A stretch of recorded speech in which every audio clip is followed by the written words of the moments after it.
इस अपनेपन के संबंध में बंद करके वो हृदय में फलंच भगवत पदाम्बुज, इन्हीं महापुरुषों के दम से ऐसा होता है। ये बड़े अनुभव की बात कह रहा हूं। खूब शास्त्र और साधन पद्धतियों का अनुष्ठान करने वाला स्वभाव, लेकिन प्रभाव जो अनुराग का है वो केवल रसिक महापुरुषों की चरण रज से हुआ, दूसरा कोई उपाय नहीं। तभी बहुत सोच विचार कर ध्रुवदास जी ने लिखा है, रेमन रसिकन संग बिन रंच न उपजे। रसिक महापुरुषों का संग कौन करता है? वृंदावन धाम। सुभक्ति मत संगते, जिनकी सुंदर मति केवल भगवत भक्ति में ही लगी हुई है, ऐसे मिलना कठिन है। मिश्रित स्वभाव, थोड़ा विषय, थोड़ा प्रपंच, थोड़ा समाज, थोड़ा ये वो एक अलग है। केवल प्रभु में ही आसक्ति, केवल प्रभु का ही चिंतन, उनके द्वारा जगत कल्याण होता है, जगत मंगल होता है। एक बार किसी ने सदगुरुदेव भगवान से प्रश्न किया कि जगत में प्रचार कर प्रसार करके जगत कल्याण करना उत्तम है या एकांत में बैठकर साधना करना? वैसे तो बोलते नहीं, पर कभी प्रसन्नता होती तो कहा जगत में प्रचार प्रसार किसका करेगा? जब एकांत में साधना करके भगवत प्राप्ति नहीं की तो किसका करेगा? अरे पहले खूब छक के भजन कर ले, निर्विकार हो जाए तो उसको प्रचार प्रसार करना नहीं पड़ेगा, अपने आप हो जाएगा। वो वचन आज तक जो बोले हैं, एक एक शब्द साकार होते देखा गया है। एक एक शब्द का साकार होते दर्शन हुआ है गुरुदेव की। एक एक वाक्य का जो बोले हैं उसका साकार साक्षात्कार होते देखा गया। अपने आप जगत मंगल होगा यदि पहले आप भजन छक के करो, निर्विकार हो, भगवत प्रेम जागृत हो गया तो जगत मंगल। आपके पास कुछ है नहीं तो जगत मंगल किससे? केवल वाणी से थोड़ी हो जाएगा। वाणी से तो बहुत बोला जा रहा है, परिवर्तन किसका होता है?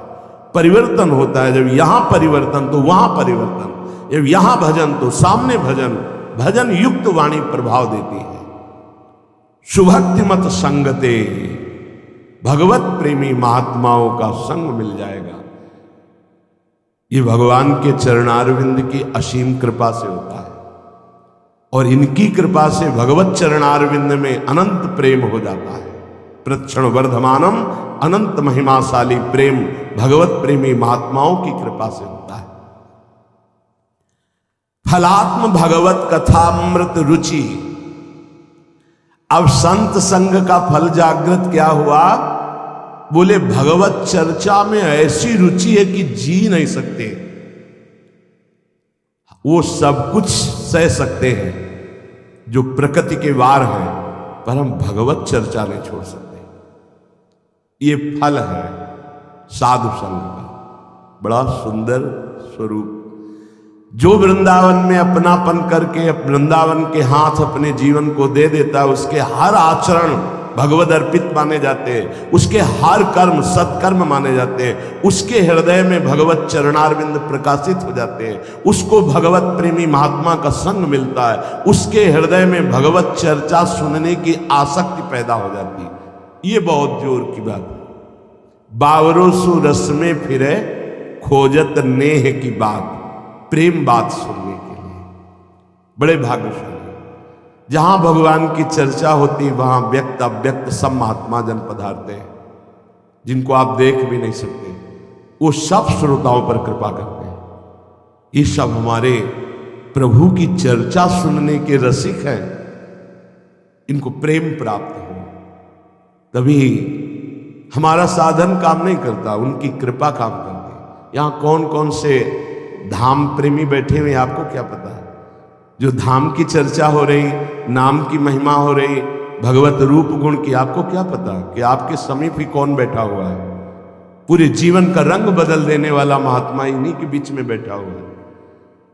वो दृष्टि गोस्वामी जी को अगर प्रेत न बताता तो रोज कथा सुनने जाते थे। उनको क्या पता था महाबली महाभागवत हनुमान जी महाराज जो ज्ञानी नाम अग्रणिम, ज्ञानियों में अग्रणी है, जो बुद्धिमताम वरिष्ठम है, वो गंदा ऐसे कपड़ा पहने ऐसे बैठे हैं, वो परिचय मिला तब जाने।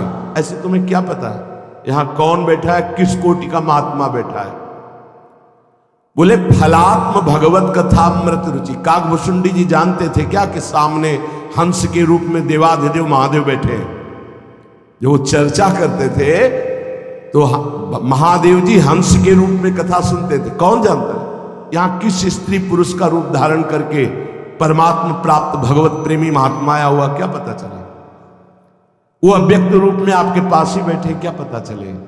इसीलिए सभा में भगवत चर्चा जो श्रवण की जाती है तो हम जो पकड़ पाते हैं, नहीं जो असली भगवत प्रेमी महात्मा जन अव्यक्त रूप में है वो कृपा करते हैं कि सभा में आए भगवत चर्चा सुनने के लिए, इनका परम मंगल हो। इसीलिए व्रतान यज्ञ छंदांस तीर्था नियमा यमा यथा वरुंधीत सत्संगा सर्वसंगो पोहि माम। स्वयं भगवान श्री कृष्ण चंद्रजू एकादश स्कंद में कहते हैं कि सत्संग की समानता न कोई बड़े से बड़ा व्रत कर सकता है, न वेदाध्ययन कर सकता है, और ना नाना प्रकार की यज्ञ धर्म आदि की अनुष्ठान कर सकते हैं, न तीर्था बड़े बड़े तीर्थों का अवगाहन, ना यम नियम ये समानता नहीं कर सकते। क्यों? क्योंकि सत्संग सर्वसंगोपहो हिमाम। सत्संग में ऐसे ऐसे महत्यागी महत्प्रेमी महापुरुष आते हैं जिनकी कृपा दृष्टि से जो हम जीवन में नहीं छोड़ सकते, वो वासनाएं छूट जाती हैं, वो आसक्तियां नष्ट हो जाती हैं, आसक्ति प्रभु के चरित्र से हो जाती है। बोले फलात्म भगवत कथामृत रुचि। कथामृत में ऐसी रुचि, देखो ना 3 बजे से 2 बजे से 2:30 बजे से यहां खड़े हैं पंक्ति में कि मुझे केवल बात सुननी है प्रभु की। क्या मिलता है प्रगट में? क्या मिलता है? ठंडी का समय है, अपने कंबल से निकलना बड़ा कठिन है, पर ये आशिक हैं भगवत चर्चा श्रवण के, खड़े हैं घंटों पहले से खड़े। मुझे अवसर मिले कि मैं सामने देखते हुए भगवत चर्चा सुनूं। ये आपकी प्रीति नहीं है, ये आपके ऊपर कृपा हुई है श्री जी की लाडिलों की। तो बोले फलात्म भगवत कथामृत रुचि। देखो शनकादि की जब सत्संग वार्ता हुई महाराज पृथु से, तो आंसू बहाते हुए भगवान से यही मांगा कि ऐसे महात्माओं का संग और इनके मुख से निकली हुई भगवत चर्चा, ये 2 कानों से मुझे तृप्ति नहीं मिलती, मुझे 10,000 कान दे दीजिए। महाराज पृथु मांगे, प्रभु हमें वरदान दीजिए कि मेरे 2 कानों में 10,000 कानों की सामर्थ्य हो, मैं 10,000 कानों से अपने प्रीतम श्री हरि के प्यारों के मुख से उनकी चर्चा सुनूं। श्रुति नाम परम फलम, बहुत जोर की बात करें। श्रुतियों का परम फल है तत्वबोध। जो वृंदावन का आश्रय ले लेता है उसे तत्वबोध हो जाता है। श्रुति नाम परम फलम। और क्या कह रहे हैं आगे? बोले मदन मोहनो यद वीक्ष। वो मदन मोहन प्रभु का दर्शन भी पा जाता है धाम की कृपा से। मोहन मदन त्रिभंगी, मोहन मुनिमन रंगी। बड़े बड़े मुनियों के मन को अपने रंग में रंग देने वाले ललित त्रिभंगी मोहन मदन मोहन का, अर्थात लालजू महाराज का, वो धाम की कृपा से साक्षात्कार पाता है। सच्ची मानिएगा, धाम अपने आप ऐसी चमत्कार में लीला उस उपासक के सामने प्रकट कर देता है, निहाल हो जाता है उपासक। बस आप विश्वास कीजिएगा, धाम पर विश्वास कीजिएगा। श्रुति नाम परम फलम, बड़ा दुर्लभ बात करें, उसको तत्वबोध हो जाता है। मदन मोहनो यदवीक्ष्य, वो यही मदन मोहन का साक्षात्कार प्राप्त कर लेता है। मोहन मुन सघन प्रगट परमानंद गुण गंभीर गोपाला। प्रभु का साक्षात्कार कोई खिलवाड़? वृंदावन खिलवाड़ में साक्षात्कार प्रदान कर देता है।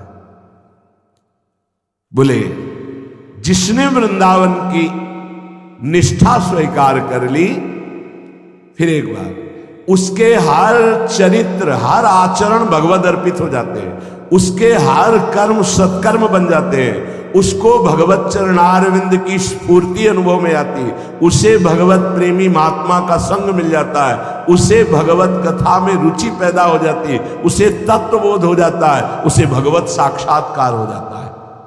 निराकार स्वरूप तत्वबोध और साकार स्वरूप मदन मोहन का दर्शन। और फिर कह रहे हैं जागृत स्वप्न सुषुप्ति नित्य मिलनो नित्यानुरागोन्नति नित्याश्चर्यम नवीन दिव्य वयसौ नित्य स्मरोन्मादिनी। उसके जागृत में तो प्रभु, स्वप्न में तो प्रभु, सुषुप्ति में तो प्रभु। जैसे महाप्रभु हरिवंश चंद्र जी कह रहे जागृत स्वप्न सुषुप्ति स्फुरतु में राधा पदाब्ज छटा, वैसे ही श्रीपाद कह रहे जागृत स्वप्न सुषुप्ति नित्य मिलनो।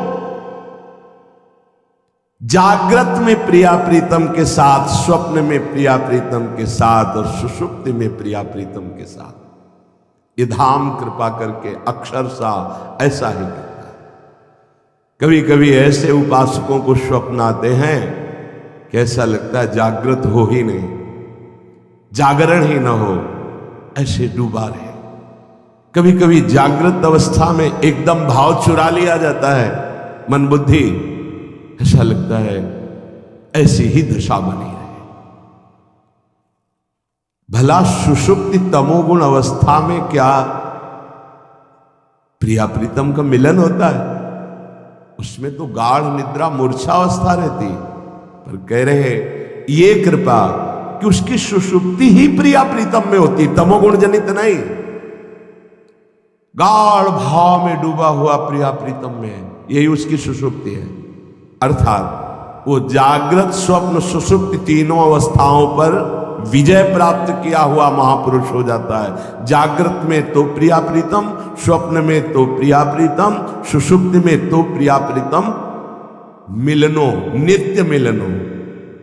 जागृत स्वप्न सुषुप्ति नित्य मिलनो और नित्यानुरागोन्नति, और प्रतिक्षण नित्य अनुराग बढ़ता जाएगा प्रिया प्रीतम में। नित्याश्चर्यम नवीन दिव्य वयसौ, नित्य नवीन सौंदर्य सामने। अभी थोड़ी देर पहले जो प्रिया प्रीतम को देखा वो नहीं, नित्य नवीन दिव्य वयसौ, नवीन अवस्था, नवीन रूप। कभी उपासक के नेत्र रूप भर करके पान नहीं कर पाते, ये छक के देख लिया अपनी प्रिया जो नहीं। महाराज लालजू कह रहे हैं प्यारी जू जब जब देखो तेरो मुख तब तब नयो नयो लागत। ऐसे युगल सरकार दोनों हैं ऐसे, इनका नयो नेह नवरंग नयो रस नवल श्याम। वृषभानु किशोर लालजू भी नवीन नवीन लावण्य, तो लाडली जू का नवीन नवीन रूप, इनकी अवस्था नवीन, इनकी पोशाक नवीन, इनका वृंदावन नवीन, उस वृंदावन की कुंज नवीन, वहां के खग मृग पशु पंछी नवीन, और इनकी लीला नवीन, और उपासक का भाव नवीन। इसीलिए प्रतिक्षण आसक्ति बढ़ती जाती है।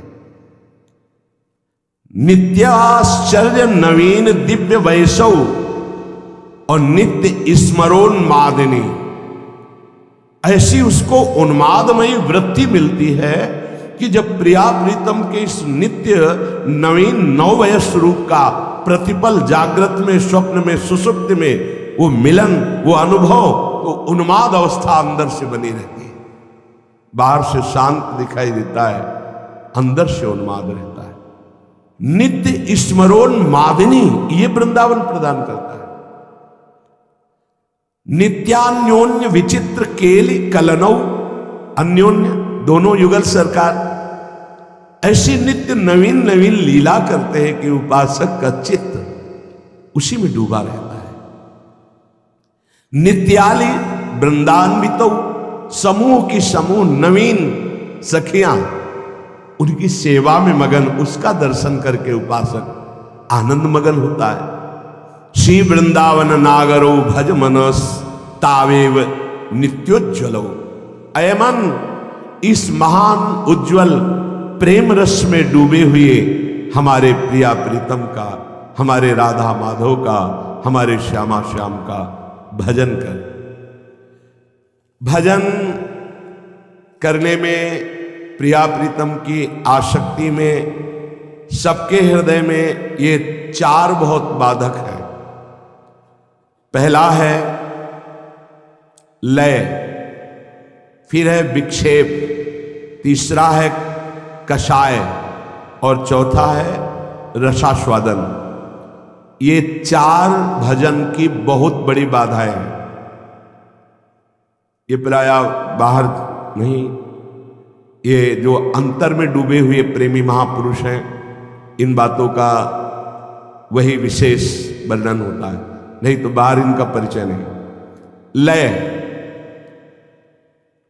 ये भजन की पहली सबसे बड़ी बाधक वृत्ति है। लय, माला उठाया, भजन शुरू किया, छूट गया माला, पहला विक्षेप।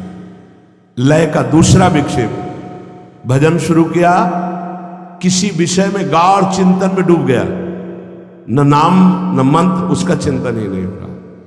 या हम पाठ शुरू किया, किसी विषय चिंतन, किसी अन्य चिंतन में इतना डूब गए कि कितने पद कितने नंबर के गा चुके हमको खुद पता नहीं।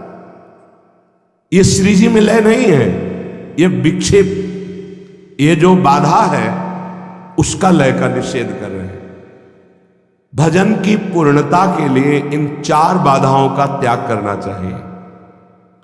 ये लय कैसे मिटाया जा सकता है? जो अति भोजन करते हैं वो इस बाधा को कभी नहीं हटा सकते। अति भोजन एक तुम्हारी भोजन की नियमावली बन जानी चाहिए, इतने में काम हो जाएगा। कई बार चर्चा की है, दोबारा परोसने की भावना का त्याग कर दो, एक बार परोसवा लीजिए। ये हम बहुत अच्छे अच्छे संतों को देखा है, अच्छे साधकों को देखा है, ये बार बार परोसना और बार बार गरम गरम लेना, ये अपने लिए ठीक नहीं है। मान लीजिए हमारी प्रार्थना, एक बार लीजिए, दाल इतनी, हाँ ठीक है, सब्जी इतनी, ठीक है, मीठा इतना, हाँ ठीक है, रोटी 4 रख दीजिए, 8 रख दीजिए, जितना पाते एक बार, और अब दोबारा हमें जरूरत नहीं पड़ेगी, आप अन्य संतों को दीजिए। बस एक बार परोसा लिया, नाम जप करते हैं आराम से उसे पा लिया। एक बार नियम बनाओ, अच्छी से अच्छी वस्तु बस एक बार परोसा लो, उसमें क्या होगा?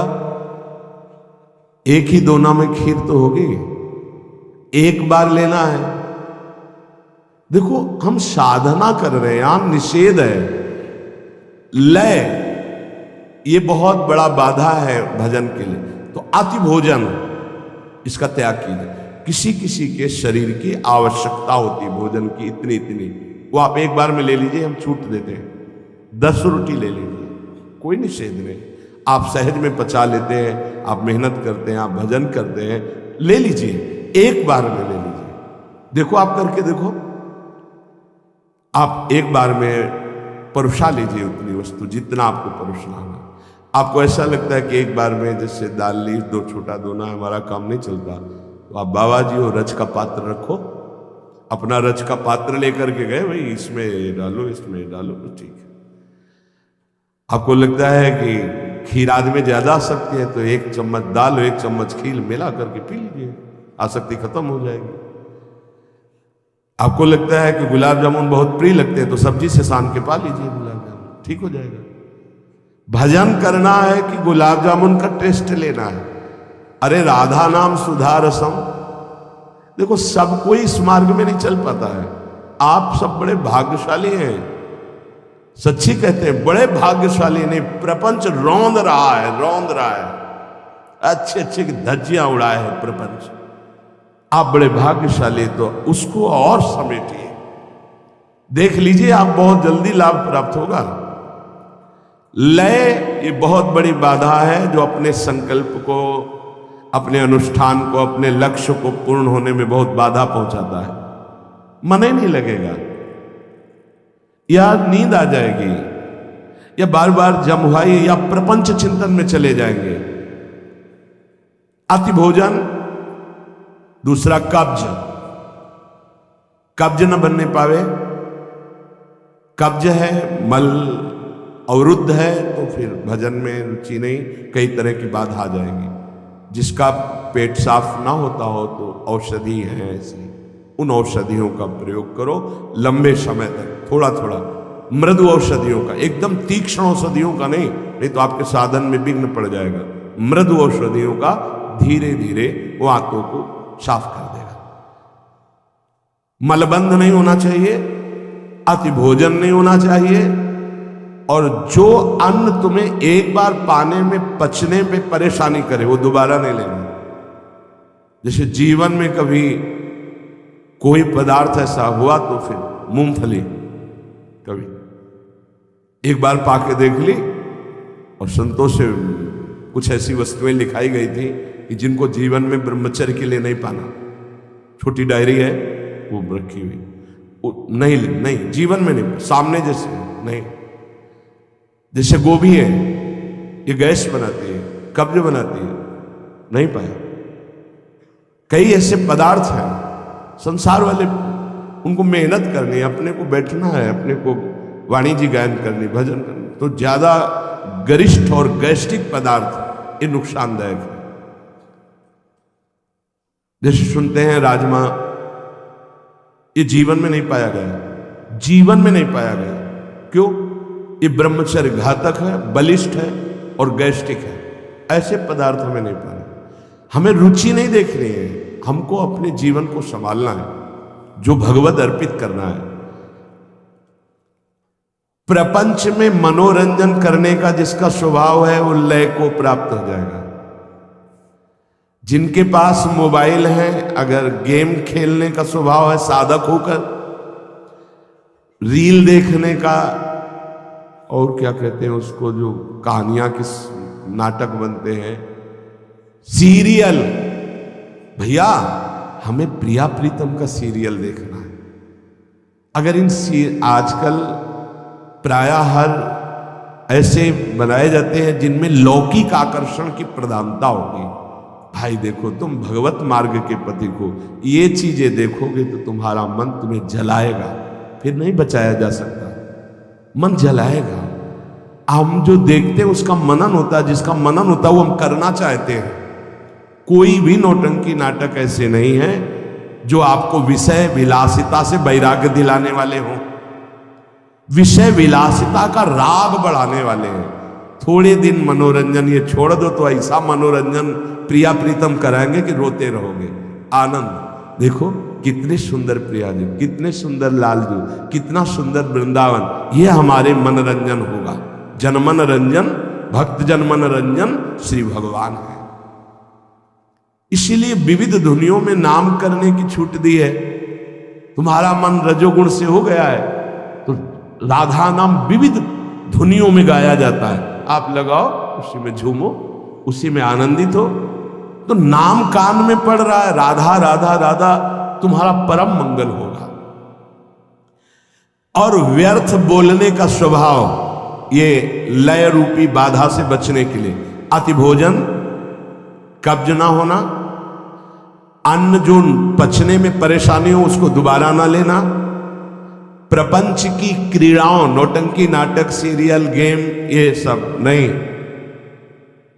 देखो, अपना एक अलग जीवन है, भक्तों का एक अलग जीवन होता है। 5 मिनट 10 मिनट कुछ व्यायाम कर लिया और बस प्राणों का व्यायाम होता रहता है।